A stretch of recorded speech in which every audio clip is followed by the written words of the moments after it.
दिल्ली नगर निगम की बात हो रही थी। इसे या तो तीनों को भंग कर करके पुनः एक कर देना चाहिए, या सरकार को जो है सो उसे आर्थिक रूप से मजबूत बनाना चाहिए, ताकि उसमें काम करने वाले सभी कर्मचारियों को समय पर वेतन मिल सके। 24 तारीख को फिर से एक बार मेयरों का चुनाव होने जा रहा है। उसकी अधिसूचना जारी कर दी गई है। यहाँ एक सवाल है जो हम आज के मौके पर कहना चाहते हैं, दायित्व में इस बात को भी रखना चाहते हैं कि स्टैंडिंग कमेटी का चेयरमैन, हाउस लीडर, मेयर एक की जगह तीन तीन हो गए। 3 निगम, 3 मेयर, 3 स्टैंडिंग कमेटी के चेयरमैन, 3 हाउस लीडर, सभी जोनों में वार्ड समिति के चेयरमैन, डिप्टी चेयरमैन, ढेर सारी कमेटियां। लेकिन निगम में व्याप्त भ्रष्टाचार रुका नहीं, बढ़ता ही गया, बढ़ता ही गया, बढ़ता ही गया। आज एक खबर पढ़कर मुझे बहुत दुख हुआ, और हमने दिल से उस जेई को सलाम किया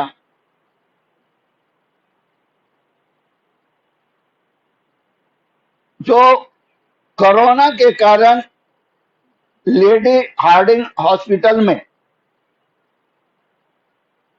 उस जेई की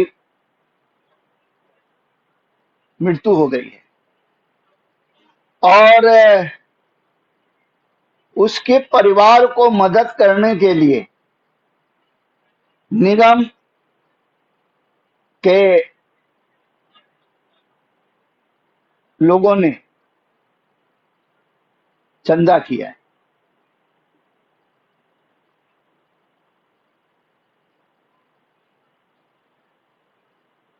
मेरे आंखों में आंसू आ गया यह खबर पढ़कर।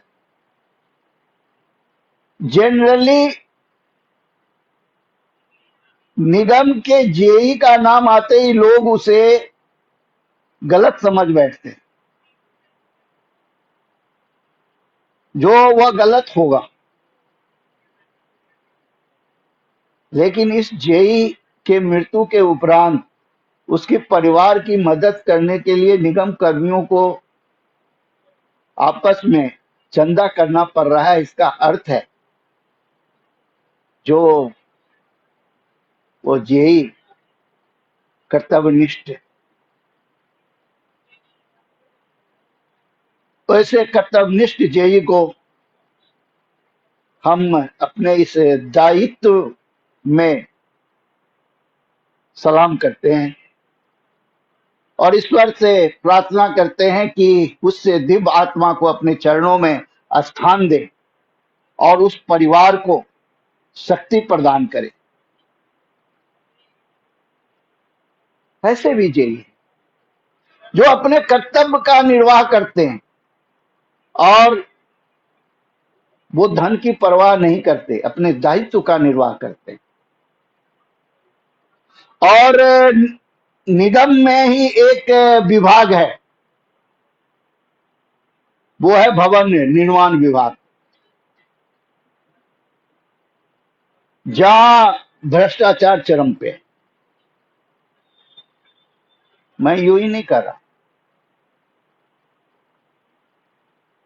इसके अनेकों प्रमाण हैं जो हमने माननीय प्रधानमंत्री जी से लेकर उपराज्यपाल, मुख्यमंत्री, निगम के कमिश्नर, जोन के डीसी तक को भेजा। और दुख की बात यह है, जो खाना पूर्ति होती है, कार्रवाई नहीं होती, दायित्व का निर्वाह नहीं किया जाता।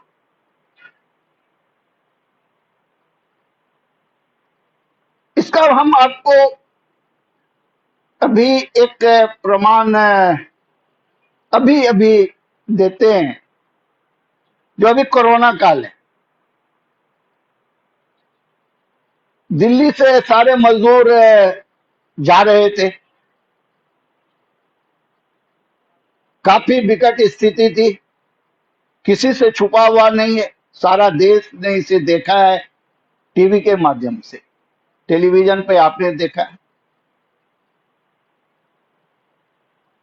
इसी क्रम में, इस 2-2.5 महीने के क्रम में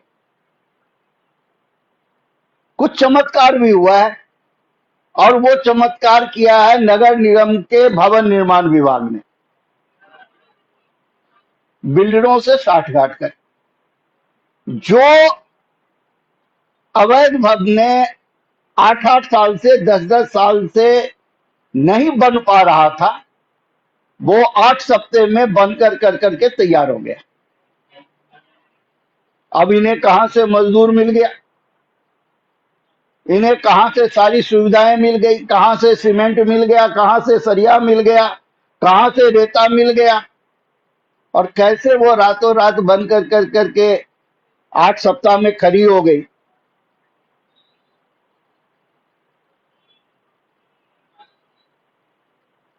यह शोध का विषय है, इस पर रिसर्च करने की जरूरत है। जो कि एक बगल जब सारा देश, सारी दिल्ली, सारे लोग परेशान थे, लॉकडाउन था, आखिर लॉकडाउन के पीरियड में आखिर रमेश नगर क्षेत्र में, करोलबाग जोन के रमेश नगर क्षेत्र में लॉकडाउन की स्थिति में 8 सप्ते के अंदर 8 वर्षों से नहीं बनने वाला कमर्शियल अवैध निर्माण कैसे हो गया।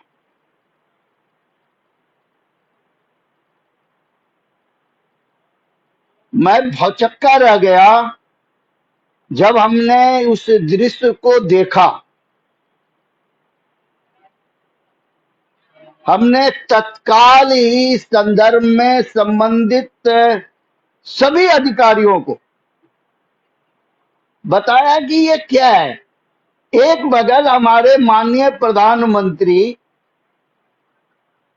चाइना से संघर्ष कर रहे हैं, पाकिस्तान के आतंकवाद से संघर्ष कर रहे हैं, देश के अंदर कोरोना से युद्ध कर रहे हैं, आर्थिक मोर्चे पर देश को आत्मनिर्भर बनाने के लिए संघर्ष कर रहे हैं। एक व्यक्ति रात दिन ईमानदारी से देश को आगे ले जाने का प्रयास कर रहा है, और दूसरी तरफ भारत की राजधानी दिल्ली में लॉकडाउन के समय निगम को नुकसान पहुंचाने के लिए, उसे आर्थिक नुकसान देने के लिए बगैर नक्शे का 8 सप्ताह के अंदर कमर्शियल अवैध निर्माण किया जाना,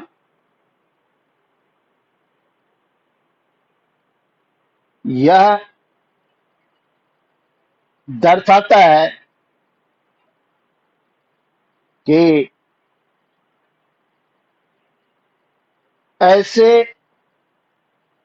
भ्रष्ट अधिकारियों को न सिर्फ सस्पेंड किया जाए, बल्कि उनके खिलाफ आपराधिक मुकदमा दर्ज किया जाए।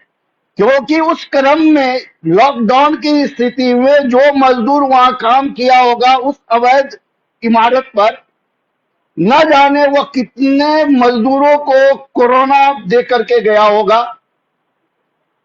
और वो गरीब मजदूर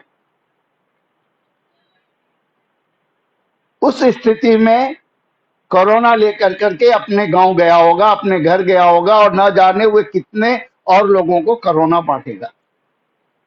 सवाल सिर्फ एक अवैध निर्माण का नहीं है, यह निगम का काम है। यह भवन निर्माण विभाग के जेई, एई, ईई, एससी और जोन के डीसी की जिम्मेदारी है कि वो इस बात को गंभीरता से देखे जो ये कैसे हुआ। सवाल यहाँ यह है कि उस कोरोना काल में जब लॉकडाउन की स्थिति थी, तो आखिर वहां निर्माण कार्य कैसे चलते रहे, और जिस बिल्डर ने यह कार्य किया है उसके खिलाफ आपराधिक मुकदमा दर्ज किया जाना चाहिए।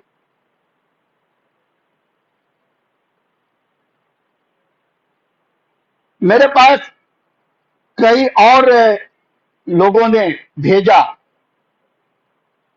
जो लॉकडाउन की स्थिति में जो है यहां निर्माण हो गया, यहां निर्माण हो गया, यहां निर्माण हो गया।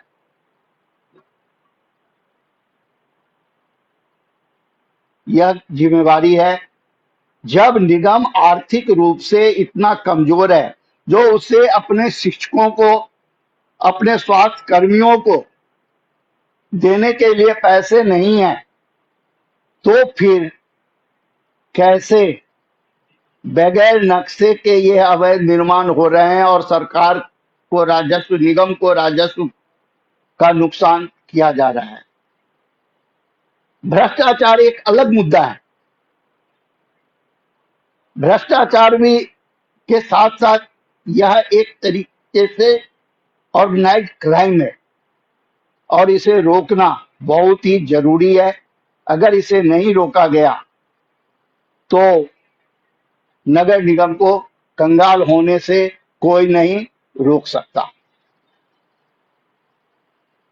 हम आप सभी से फिर से एक बार दिल्ली की सरकार से, दिल्ली के उपराज्यपाल से और केंद्र की सरकार से यह आग्रह करेंगे कि बरसात आने से पहले सभी नालों की सफाई की व्यवस्था करवाई जाए, क्योंकि अगर यह समय रहते नहीं किया गया तो बरसात आने के बाद दिल्ली में यह एक जल भराव की भी जो है सो बहुत बड़ी समस्या उत्पन्न होती है। और यह समस्या अभी इस कोरोना काल में अगर उत्पन्न हुआ तो दिल्ली के लोगों के लिए बहुत ही वह कठिनाई का दौर होगा। इन्हीं शब्दों के साथ एक बार फिर से आप लोगों को जय हिंद, जय भारत।